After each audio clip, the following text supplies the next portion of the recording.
നമസ്കാരം എന്ന് പറഞ്ഞു തുടങ്ങിയാൽ സംഖ്യയാക്കി കളയും. അസ്സലാമു അലൈക്കും എന്ന് പറഞ്ഞാൽ സുഡാപ്പിയാക്കും.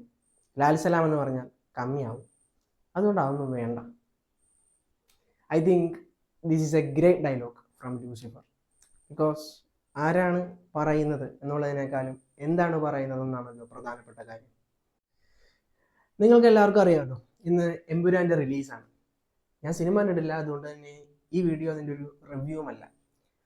എമ്പുരാൻ്റെ റിലീസോടുകൂടി കേരളത്തിലാകെ വളരെയധികം ചർച്ച ചെയ്യപ്പെട്ടിട്ടുള്ള ഒരു കൺസെപ്റ്റാണ് ഇലുമിനാറ്റിയും അതോട് ബന്ധപ്പെടുന്ന കുറേ കോൺസ്പിരസി തിയറീസും. ഇതിൻ്റെ സയൻറ്റിഫിക് ആയിട്ടുള്ളൊരു വ്യൂ പോയിന്റ് ഈ വിഷയത്തിലോട്ട് നോക്കുമ്പോൾ എങ്ങനെയാണ്, എന്തൊക്കെ കാര്യങ്ങളാണ് നമുക്ക് നിലവിൽ അറിയാവുന്നത് എന്നുള്ളൊരു കൺസെപ്റ്റാണ് ഈ വീഡിയോയിൽ നമ്മൾ ചർച്ച ചെയ്യും.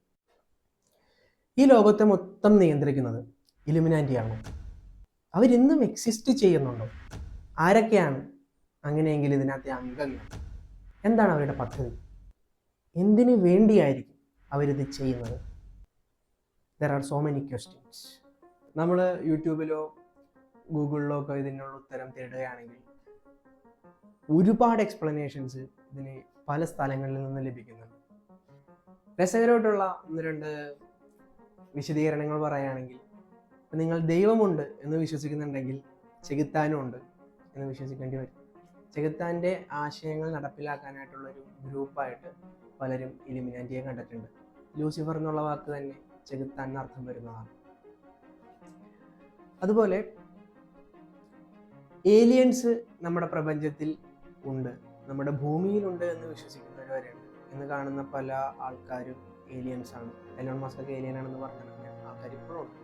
എനിവേ, നമ്മളെക്കാളും ഇൻ്റലിജൻ്റ് ആയിട്ടുള്ള ഏലിയൻസ് അവരുടെ അജണ്ട നടപ്പിലാക്കാൻ വേണ്ടിയിട്ട് ഉണ്ടാക്കിയെടുത്തിട്ടുള്ള ഒരു ഗ്രൂപ്പാണ് ഇലുമിനാറ്റി എന്ന് പറയുന്നവരുണ്ട്. പിന്നെ വളരെ സെലിബ്രേറ്റഡ് ആയിട്ടുള്ളതും പ്രശസ്തരായിട്ടുള്ളതും പവർ ഉള്ളതുമായിട്ടുള്ള ആളുകൾ, എല്ലാ രാജ്യത്തിനും തലപ്പത്തിരിക്കുന്നവർ, ഫേമസ് ആയിട്ടുള്ള സെലിബ്രിറ്റീസ്. ഇപ്പോൾ മൈക്കിൾ ജാക്സനൊക്കെ അവർ ഇലുമിനാറ്റിയുടെ ഭാഗമാണ് എന്ന് വിശ്വസിച്ചിരിക്കുന്നവരുണ്ട്. വളരെ ഇൻട്രസ്റ്റിംഗ് ആയിട്ടുള്ള ഒരുപാട് എക്സ്പ്ലനേഷൻസ് എന്താണ് ഇലുമിനാറ്റി എന്ന് നമ്മൾ സെർച്ച് ചെയ്യുമ്പോൾ നമുക്ക് കിട്ടും. ഇതിൻ്റെ സിമ്പൽ നമ്മൾ നോക്കുകയാണെങ്കിൽ ഒരു പിരമിഡിൽ നടുക്ക് കണ്ണ് വരുന്ന രീതിയിൽ ഒരു സിമ്പലാണ്. എല്ലാം വീക്ഷിച്ചുകൊണ്ടിരിക്കുന്ന, എല്ലാം കണ്ടുകൊണ്ട് എന്നാൽ പ്രത്യക്ഷപ്പെടാതെ മറഞ്ഞിരിക്കുന്ന ഒരു നിഗൂഢത ഈ സിമ്പലിലും ഒളിഞ്ഞിരിക്കുന്നുണ്ട്. ഇതിൻ്റെ ചരിത്രപരമായിട്ടുള്ള വേരുകൾ നമ്മൾ നോക്കി പോകുകയാണെങ്കിൽ അത് ചെന്ന് അവസാനിക്കുന്നത് 13-ാം നൂറ്റാണ്ടിലാണ്. അന്നും യൂറോപ്യൻ രാജ്യങ്ങളിൽ അതിമനോഹരമായിട്ടുള്ള കെട്ടിടങ്ങൾ നിലനിൽക്കുന്നുണ്ട്. ആ കാലഘട്ടത്തിൽ ഇത് ആര് പണി കഴിപ്പിച്ചു എന്ന് ചോദിക്കുമ്പോൾ ഫ്രീ മേസൺസ് എന്ന് പറഞ്ഞൊരു സംഘടനയാണ് ഇതിനെപ്പോഴും മുൻകൈ എടുത്ത് നിന്നിട്ടുള്ളത്. അവരുടെ സിമ്പലും ഇന്നത്തെ ഇലുമിനാറ്റിയായിട്ട് വളരെയധികം സാദൃശ്യമുള്ളതായിരുന്നു. അതിനുശേഷം 1776 ഇലുമിനാറ്റി എന്ന് പറഞ്ഞ സംഘടന രൂപപ്പെടുന്നത്. ജർമ്മനിയിലെ ബവേറിയ എന്ന് പറഞ്ഞ സ്ഥലത്ത് ആഡം വൈസ്ഹോപ്റ്റ് എന്ന് പറഞ്ഞ ഒരാളാണ് ഇലുമിനാറ്റി എന്ന് പറഞ്ഞൊരു സംഘടന നമ്മുടെ ചരിത്രത്തിൽ ഉണ്ടാക്കിയിട്ടുള്ളത്.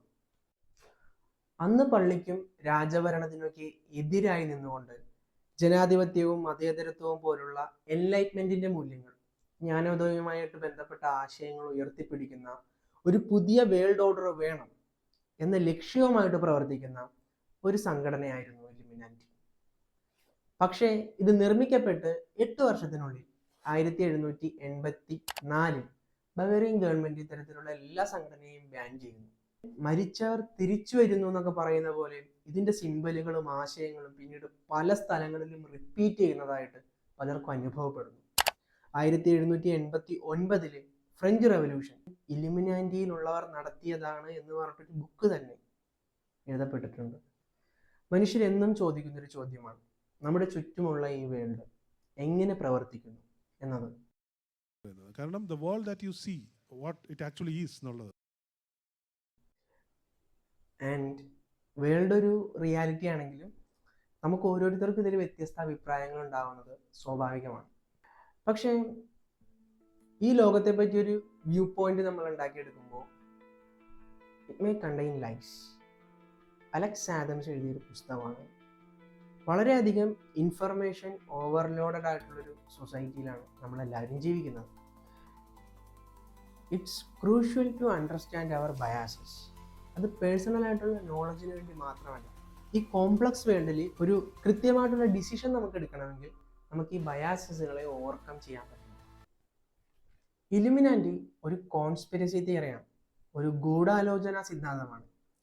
ഒരു കോൺസ്പിരസി തിയറി എന്താണെന്ന് നോക്കുമ്പോൾ, these are explanations for events that asserts the existence of a secret plot or scheme, often by powerful sinister group when other more probable explanations exist. Illuminati പറയുന്നത് ഈ ലോകം മൊത്തം പ്രവർത്തിച്ചുകൊണ്ടിരിക്കുന്നത് കുറച്ചു പേരുടെ ഗൂഢാലോചനയുടെ ഭാഗമായിട്ടാണ് എന്നാണ്. ഇത്തരത്തിലുള്ള ഒരുപാട് കോൺസ്പിരസി തിയറീസ് ഉണ്ട്. ഒരു എക്സാമ്പിളാണ് ചന്ദ്രനിലെ ആൾക്കാർ ഇറങ്ങിയത് വെറുതെ ഒരു കെട്ടുകഥയാണ്, നാസ ഇത് ചുമ്മാ പറഞ്ഞുണ്ടാക്കിയ ഒരു കഥയാണെന്ന് ഒരുപാട് പേര് വിശ്വസിച്ചിട്ടുണ്ട്. അവരങ്ങനത്തെ ഫുട്ടേജ് ഒക്കെ ഉണ്ടാക്കി നമ്മളെ പറ്റിച്ചാണെങ്കിൽ ഇതാണ് എല്ലാവരും ചോദിച്ച ചോദ്യം. പക്ഷേ നമുക്കെന്ന് അറിയാം, ഇത് ശരിക്കും നടന്ന കാര്യമാണ്. നമുക്ക് ആവശ്യത്തിനുള്ള എവിഡൻസുകൾ കിട്ടിയിട്ടുണ്ട്. ഇതോട്ട് എന്തെങ്കിലും ഡൗട്ട് ഉള്ളവർ ഞാൻ ഇതിൻ്റെ ലിങ്ക് അടിയിൽ കൊടുക്കാം, അത് വായിച്ചു നോക്കിയാൽ മതിയാവും. മാത്രമല്ല, ഡേവിഡ് റോബർട്ട് ഗ്രീൻസ് എന്ന് പറയുന്ന സയൻറ്റിസ്റ്റ് ഒരു മാത്തമാറ്റിക്കൽ മോഡൽ ഉണ്ടാക്കിയിട്ടുണ്ട് കോൺസ്പിരസി തിയറി ആയിട്ട് ബന്ധപ്പെട്ട്. അതായത് ഒരു ഗൂഢാലോചന സിദ്ധാന്തത്തിന് എത്ര നാൾ വരെ അത് തകർന്നു പോകാതെ അതിൻ്റെ സീക്രട്നെസ് സൂക്ഷിക്കാൻ പറ്റും എന്നുള്ളതാണ് ഈ ഇക്വേഷൻ സൂചിപ്പിക്കുന്നത്. ശരിക്കും നാസ കള്ളം പറഞ്ഞതായിരുന്നെങ്കിൽ, ശരിക്കും അവർ മൂണിൽ ലാൻഡ് ചെയ്തിട്ടില്ല, നമ്മളെല്ലാവരെയും ലാൻഡ് ചെയ്തു എന്ന് പറഞ്ഞ് പറ്റിച്ചതായിരുന്നെങ്കിൽ ഈ ഇക്വേഷൻ പ്രകാരം മാക്സിമം 4 വർഷം വരെ ആ രഹസ്യം അവർക്ക് സൂക്ഷിക്കാൻ പറ്റുള്ളൂ. അതിനുള്ളിൽ അത് ഏതെങ്കിലും രീതിയിൽ പൊളിഞ്ഞിട്ടുണ്ടാവും. പക്ഷെ ഇപ്പോഴും അത് പൊളിഞ്ഞിട്ടില്ല. നമ്മൾ ഇത്തരത്തിൽ വസ്തുതകളെ സമീപിക്കുന്നതിന് കുറച്ചധികം കാരണങ്ങളുണ്ട്. ഇതിനെ നമ്മൾ ബയാസ് എന്നാണ് വിളിക്കുക. പ്രധാനപ്പെട്ട 2 ബയാസുകൾ നമ്മൾ അറിഞ്ഞിരിക്കണം. ഒന്നാമതാണ് പ്രപ്പോർഷണാലിറ്റി ബയാസ്. എന്തെങ്കിലും ഒരു വലിയ ഇവന്റ് നടക്കുന്ന സമയത്ത് അതിന് തക്കതായിട്ടുള്ളൊരു കാരണം ഉണ്ടാവും എന്ന് നമ്മൾ എപ്പോഴും ചിന്തിക്കും. ഇപ്പോൾ COVID-19 വരുന്നത് തന്നെ മ്യൂട്ടേഷൻ വന്നുണ്ടായ ഒരു വൈറസ് ആണെന്ന് വിശ്വസിക്കുന്നതിൽ എളുപ്പം അത് ആരെങ്കിലും മാനിപ്പുലേറ്റ് ചെയ്തിട്ട് ഈ ലോകത്തിനെ തകർക്കാൻ വേണ്ടി പടച്ചു വിട്ടതാണ് എന്ന് ആലോചിക്കാൻ വേണ്ടി ആയിരിക്കും. രണ്ടാമതാണ് കൺഫർമേഷൻ ബയാസ്. നമ്മളുടെ ചിന്തകളോട് സാമ്യതയുള്ള എവിഡൻസുകളെ നമ്മൾ പെട്ടെന്ന് സ്വീകരിക്കും.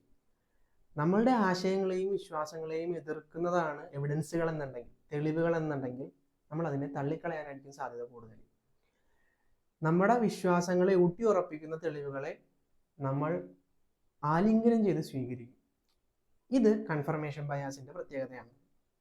ഇതിനൊരു എക്സാമ്പിളാണ്, പുരീറ്റൻ ഐലൻഡിലുള്ള ആളുകൾ വിച്ചസിൽ ഭയങ്കരമായിട്ട് വിശ്വസിച്ചിരുന്നു. അവർ ഭയങ്കര ഡേഞ്ചറസ് ആണ് എന്ന് അവർ കരുതിയിരുന്നു. ഏതെങ്കിലും ഒരു പശു മരിച്ചാലോ ഏതെങ്കിലും കുട്ടിക്ക് രോഗം വന്നാലോ അതിനെ നേരെ അവർ അസോസിയേറ്റ് ചെയ്യുക ഈ വിച്ചസിന്റെ എക്സിസ്റ്റൻസുമായിട്ട് ബന്ധപ്പെട്ടായിരിക്കും. ഇത്തരത്തിൽ സാഹചര്യങ്ങളിലുള്ള തെളിവുകൾ നമ്മുടെ വിശ്വാസങ്ങളെ ഊട്ടി ഉറപ്പിക്കാൻ വേണ്ടി നമ്മൾ എപ്പോഴും ഉപയോഗിച്ചുകൊണ്ടിരിക്കും. ഇതാണ് കൺഫർമേഷൻ ബയാസ് കൊണ്ട് ഉദ്ദേശിക്കുന്നത്. നമ്മൾ വിശ്വസിക്കാനായിട്ടുള്ളതിന് ഒരു കാരണം കൂടി അലക്സ് ആദംസ് ഈ പുസ്തകത്തിൽ പറയുന്നുണ്ട്. അതാണ് black and white thinking. Complex ആയിട്ടുള്ള സിനാരിയോസിനെ നമ്മൾ വളരെ സിംപ്ലിഫൈ ചെയ്യുമ്പോഴാണ് ഇത് പലപ്പോഴും സംഭവിക്കാറ്. ഫ്രഞ്ച് റവല്യൂഷൻ ഇലുമിനാറ്റി കാരണമാണ് സംഭവിച്ചതെന്ന് പറഞ്ഞിട്ടുണ്ടെങ്കിൽ ഇതിനെ ലീഡ് ചെയ്യുന്ന ഒട്ടനവധി ഫാക്ടേഴ്സ് വേറെ ഉണ്ടാവും. ഇപ്പൊ ഇന്ത്യൻ ഇൻഡിപെൻഡൻസ് എടുത്ത് നോക്കുകയാണെങ്കിൽ അത് പല സ്ഥലങ്ങളിൽ പല ഇന്റൻസിറ്റിയിൽ പല രീതിയിൽ മൂവ് ചെയ്തിട്ടുള്ളൊരു മൂവ്മെന്റ് ആണ്. ഇത് നമുക്ക് സിംപ്ലിഫൈ ചെയ്തിട്ട് ഇന്നത് മാത്രമാണ് കാരണം അല്ലെങ്കിൽ ഇന്നത് മാത്രമാണ് കാരണം എന്ന് പറയാൻ നമുക്ക് ഒരിക്കലും പറ്റില്ല. അതേപോലെ തന്നെ ഇപ്പോൾ കമ്മ്യൂണിസം ഒക്കെ ചെയ്യുന്ന പോലെ ഈ ലോകത്തുള്ള ആൾക്കാരെ ഫുള്ള് രണ്ടായിട്ട് തിരിക്കും, പൂവറും റിച്ചും, പാവപ്പെട്ടവനും ബൂർഷ്വാസിയും. ഇതിൻ്റെ ഇടയ്ക്കൊരു കാറ്റഗറി ഉണ്ടാവും, ബുദ്ധിമുട്ട് അനുഭവിക്കുന്ന ആൾക്കാരുണ്ടാവും, ഒരു ഗ്രേ പാർട്ട്. ഇതിനെ നമുക്ക് എപ്പോഴും മിസ്സാവും. നമ്മൾ റെവല്യൂഷൻസ് സ്റ്റാർട്ട് ചെയ്യുമ്പോൾ അടി കൊള്ളണതിൻ്റെ കൂടുതൽ എല്ലാവരും കൊള്ളേണ്ടി വരും. ഇത്തരത്തിലുള്ള പ്രശ്നങ്ങൾ ബ്ലാക്ക് ആൻഡ് വൈറ്റ് തിങ്കിങ്ങിൻ്റെ ഭാഗമായിട്ട് ചരിത്രത്തിൽ എന്നും സംഭവിച്ചിട്ടുണ്ട്. ഓവർ സിംപ്ലിഫൈഡ് ആയിട്ട് നമ്മൾ ലോകത്തെ മനസ്സിലാക്കാൻ ശ്രമിക്കുമ്പോൾ ബ്ലാക്ക് ആൻഡ് വൈറ്റ് തിങ്കിങ് സംഭവിക്കും എന്നുള്ള കാര്യം മനസ്സിലാക്കണം. ഇത്തരം ബയാസുകളെ നമുക്ക് ഓവർകം ചെയ്യണമെന്നുണ്ടെങ്കിൽ കുറച്ച് കാര്യങ്ങൾ നമ്മൾ ശ്രദ്ധിച്ചാൽ മതി. ഒന്നാമത്തെയാണ്, നമ്മളൊരു കാര്യം നോക്കുമ്പോൾ അതിൻ്റെ ഒപ്പോസിങ് ആയിട്ടുള്ള വ്യൂ പോയിന്റ്സ് എന്തൊക്കെയാണെന്ന് കൂടി ചെക്ക് ചെയ്യണം.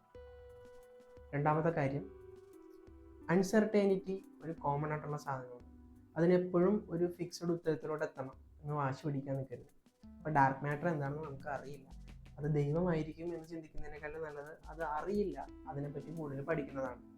ഒരു ആറ്റം, അതിൻ്റെ അപ്പുറത്തോട്ട് എന്താണെന്ന് അറിയാതിരുന്ന ഒരു കാലഘട്ടം നമുക്കുണ്ടായി. ആറ്റം ഉണ്ടാക്കിയത് ദൈവമാണെന്ന് നമ്മൾ ആലോചിച്ചിരുന്നെങ്കിൽ ആറ്റത്തിനുള്ളിൽ ഇലക്ട്രോൺസും പ്രോട്ടോണും ഉണ്ടെന്ന് നമുക്ക് അറിയാൻ പറ്റില്ല. അറിയാത്ത കാര്യങ്ങൾ പഠന വിധേയമാക്കും, അത് ചിലപ്പോൾ സമയം പിടിക്കും. ഇതുവരെ വെയിറ്റ് ചെയ്യണം. നമ്മളുടെ ആശയങ്ങളെയും ചിന്താഗതികളെയും എപ്പോഴും അനലൈസ് ചെയ്യുക, അതിൽ തെറ്റ് സംഭവിക്കാം എന്നുള്ള കാര്യം മനസ്സിലാക്കണം. വസ്തുതകളോട് ഇമോഷണൽ ആയിട്ടുള്ള റിയാക്ഷൻസിനേക്കാൾ ഉപരി വസ്തുനിഷ്ഠമായിട്ടുള്ള വിശകലനങ്ങളിൽ ഏർപ്പെടണം. ക്രിറ്റിക്കൽ കഴിഞ്ഞാൽ now let's move to the final part. ഇനി നമ്മൾ പറയാൻ പോണത്, നമ്മൾ നേരത്തെ പറഞ്ഞ ഡേവിഡ് റോബർട്ട് ഗ്രീമിൻ്റെ ഒരു കോൺസ്പിരസി തിയറി നിലനിൽക്കുന്നുണ്ടെങ്കിൽ, ഒരു ഗൂഢാലോചന നിലനിൽക്കുന്നുണ്ടെങ്കിൽ അത് പൊളിയപ്പെടാനായിട്ടുള്ള സമയപരിധി പറയുന്ന ഇക്വേഷൻ നമുക്ക് ഇലിമിനാന്റിയിൽ ഒന്ന് അപ്ലൈ ചെയ്ത് നോക്കാം. അപ്പോൾ ഇക്വേഷനിൽ നമ്മൾ അപ്ലൈ ചെയ്ത് കഴിഞ്ഞിട്ട് നമുക്ക് ഫൈനൽ റിസൾട്ട് കിട്ടുന്നത് 92.1 years ആണ്. അതായത് ഇത്തരത്തിലൊരു ഗൂഢാലോചന നിലനിന്നിരുന്നെങ്കിൽ സീക്രട്ടായിട്ട് അവർക്ക് നിലനിന്ന് പോകാൻ പറ്റുന്ന മാക്സിമം സമയം ഈ ഇക്വേഷൻ പ്രകാരം 92 വർഷമാണ്. അതായത് 1776 രൂപീകരിക്കപ്പെട്ട ഇലുമിനാറ്റി സീക്രട്ടായിട്ട് ഇന്ന് ലോകം ഭരിച്ചുകൊണ്ടിരിക്കുകയായിരുന്നെങ്കിൽ ഒരു 100 വർഷത്തിനുള്ളിൽ തന്നെ ഈ സാധനം പൊളിഞ്ഞു പോയിട്ടുണ്ടാവും, എക്സ്പോസ് ചെയ്യപ്പെട്ടിട്ടുണ്ടാവും. ഇനി ഇതെങ്ങനെയാണ് സോൾവ് ചെയ്തതെന്നുള്ളതിനെ പറ്റി ഞാൻ ജസ്റ്റ് ഒന്ന് വിശദീകരിക്കാം. ഇതിനകത്ത് നമ്മുടെ ഇക്വേഷൻ ഇതാണ്: probability of exposure is equal to 1 minus e raise to minus FNT. ഇതാണ് ഇക്വേഷൻ. ഈ ഇക്വേഷൻ അനുസരിച്ച് നമ്മൾ പ്രോബബിലിറ്റി ഓഫ് എക്സ്പോഷർ 0.99 എടുക്കുന്നു. അതായത് 99% ഇത് എക്സ്പോസ് ചെയ്യപ്പെടാനായിട്ടുള്ള സാധ്യതയാണ് നമ്മൾ എടുക്കുന്നത്. അത്രയും 99% ഇത് എക്സ്പോസ് ചെയ്യപ്പെടുന്ന സാഹചര്യത്തിൽ എത്ര സമയം കഴിഞ്ഞു പോയിട്ടുണ്ടാവും എന്നാണ് നമ്മൾ കണ്ടുപിടിക്കുന്നത്. അപ്പോൾ അത് 0.99 ആണ് നമ്മൾ എടുക്കുന്നത്. 1 എടുക്കാത്തതിന് കാരണം ഇപ്പോൾ ഒരു ഡൈസ് നമ്മൾ റോൾ ചെയ്യണം. ഫസ്റ്റ് ടൈം തന്നെ 6 വീഴാനായിട്ടുള്ള സാധ്യത കുറവായിരിക്കും. രണ്ടാമത്തെ റോളിൽ 6 വീഴാനായിട്ടുള്ള സാധ്യത കുറച്ചും കൂടി കൂടും. മൂന്നാമത്തെ റോളിൽ 6 വീഴാനായിട്ടുള്ള സാധ്യത വീണ്ടും കുറച്ചും കൂടി കൂടും. അങ്ങനെ ഒരു 10-17 റോൾ കഴിയുമ്പോഴേക്കും ഒരു 6 ഉറപ്പായിട്ടും വീട്ടുണ്ടാവും. അപ്പൊ നമ്മൾ പറയും 99% 6 ഇപ്പൊ വീണിട്ടുണ്ടാവും എന്ന് പറയും. പക്ഷെ 6 വീഴണമെന്ന് നിർബന്ധമില്ലല്ലോ, അതൊരു പ്രോമിസ് അല്ല. അതുകൊണ്ട് തന്നെ നമുക്ക് ഒരിക്കലും 1% ആയിട്ട് പ്രോബബിലിറ്റി അങ്ങനെ എടുക്കാൻ പറ്റില്ല. നമ്മൾ മാക്സിമം പ്രോബബിലിറ്റി എന്നുള്ള നിലയിൽ 99% എടുക്കുന്നു. അതുകൊണ്ട് ഇവിടെ എത്ര വർഷം കഴിയുമ്പോഴാണോ ഇത് ഉറപ്പായിട്ട് എക്സ്പോസ് ചെയ്യപ്പെടുന്നത് ആ സമയത്തിന് നമ്മൾ 0.99% എന്ന സംഖ്യ വെച്ചെടുക്കുന്നു. അതിനുശേഷം F is equal to 5 into 10⁻⁻⁶ എന്നാണ് കൊടുത്തിരിക്കുന്നത്. അതായത് leak probability per person per year. Statistical ആയിട്ടുള്ള ഡാറ്റയാണ്. ഇതുവരെയുള്ള ഒരു ഹിസ്റ്റോറിക്കൽ കണക്കുകൾ വെച്ചിട്ട് ഒരാൾക്ക് ഒരു രഹസ്യം സൂക്ഷിക്കാൻ പറ്റുന്നതിൻ്റെ മാക്സിമം നല്ല ലെവലിൽ തന്നെയാണ് ശരിക്കും കൊടുത്തേക്കണം. അതായത് ഒരാളിൽ നിന്ന് 0.0005% ചാൻസ് മാത്രമേ ഒരു വർഷം ഈ രഹസ്യം ചോർന്നു പോകാനായിട്ട് ഉള്ള സാധ്യത കൊടുക്കുന്നുള്ളൂ. അത് ശരിക്കും വളരെ ഒരാൾക്ക് രഹസ്യം സൂക്ഷിക്കാൻ പറ്റുന്നതിൻ്റെ ബെസ്റ്റ് കേസാണ് ഇവിടെ പരിഗണിച്ചിരിക്കുന്നത്. N is equal to 10,000 number of people ആണ് കൊടുത്തിരിക്കുന്നത്. അതായത് ഈ കോൺസ്പിരസി, ഈ ഗൂഢാലോചനയിൽ, ഇലുമിനാറ്റിയിൽ ഏർപ്പെട്ടിരിക്കുന്ന ആളുകൾ, അത് 10,000 ശരിക്കും കുറവാണ്. കാരണം ഓരോ രാജ്യങ്ങളുടെയും ഗവൺമെന്റിനെ നയിക്കുന്ന തലപ്പത്തിരിക്കുന്ന ആളുകൾ, അതേപോലെ തന്നെ പ്രധാനപ്പെട്ട വലിയ കമ്പനീസിന്റെ CEOs, അതുപോലെ തന്നെ ഏറ്റവും പ്രധാനപ്പെട്ട ന്യൂസ് ചാനലുകൾ, അവരൊന്നും ഇല്ലാണ്ട് ഒരിക്കലും ഈ വേൾഡ് കൺട്രോൾ ചെയ്യാന്നുള്ളത് സാധിക്കുന്ന കാര്യമല്ല. അതുപോലെ തന്നെ പ്രധാനപ്പെട്ട സയന്റിസ്റ്റുകൾ, ഏറ്റവും പ്രധാനപ്പെട്ട സെലിബ്രിറ്റീസ്, ഇത്രയും പേരൊക്കെ നോക്കുമ്പോൾ 10,000 ശരിക്കും കുറവുള്ള നമ്പറാണ്. എങ്കിലും 10,000 ആണ് ഇപ്പോൾ എടുത്തിരിക്കുന്നത്. അതായത് നമ്മുടെ പോപ്പുലേഷൻ ഫുള്ള് 800 കോടി ജനങ്ങളുണ്ട്. അതിനകത്തിൻ്റെ 1% എന്ന് പറഞ്ഞാൽ പോലും 8 കോടി ജനങ്ങളുണ്ട്. 1 കോടി പോലും അല്ലാണ്ട് 10,000 പീപ്പിൾ മാത്രമാണ് ബാക്കിയുള്ള എല്ലാ ജനങ്ങളെയും കൺട്രോൾ ചെയ്യുന്നത് എന്നുള്ള തിയറിയാണ് ഇലുമിനാറ്റി മുന്നോട്ട് വെക്കുന്നത്. അപ്പോൾ 10,000 ആൾക്കാരെ മാത്രമാണ് നമ്മൾ ഇതിനകത്ത് പരിഗണിക്കുന്നത്, ഇതിനകത്ത് അംഗങ്ങളായിട്ട്. അങ്ങനെയാണെങ്കിൽ പോലും 92 വർഷങ്ങൾക്കുള്ളിൽ ഇത് നിലനിൽക്കുന്നുണ്ടാവില്ല, അല്ലെങ്കിൽ ഇത് എക്സ്പോസ് ചെയ്യപ്പെടും ഇങ്ങനൊരു ഗൂഢാലോചന ഉണ്ടെങ്കിൽ. അപ്പോൾ ശരിക്കും ഇലുമിനാറ്റി എന്ന് പറഞ്ഞൊരു സംഘടന ഉണ്ടാവാനായിട്ടുള്ള സാധ്യത, അത് രഹസ്യമായിട്ടിരുന്ന ലോകത്തെ ഇന്നും നിയന്ത്രിക്കാനുള്ള സാധ്യത ഇല്ല. ഇതാണ് ഈ ഇക്വേഷൻ ഇലുമിനാറ്റിയിൽ അപ്ലൈ ചെയ്യുന്നതിലൂടെ നമുക്ക് മനസ്സിലാവുന്നത്. Okay, thank you. വീഡിയോ നിങ്ങൾക്ക് ഉപകാരപ്രദമായെന്ന് കരുതുന്നു. ഇതുമായിട്ട് ബന്ധപ്പെട്ട കുറച്ച് സയൻസിൻ്റെ രീതിയിൽ ഇതിനെ എക്സ്പ്ലെയിൻ ചെയ്യാനാണ് ശ്രമിച്ചിട്ടുള്ളത്. നിങ്ങളുടെ വിലപ്പെട്ട അഭിപ്രായങ്ങൾ അറിയിക്കുക. Thank you.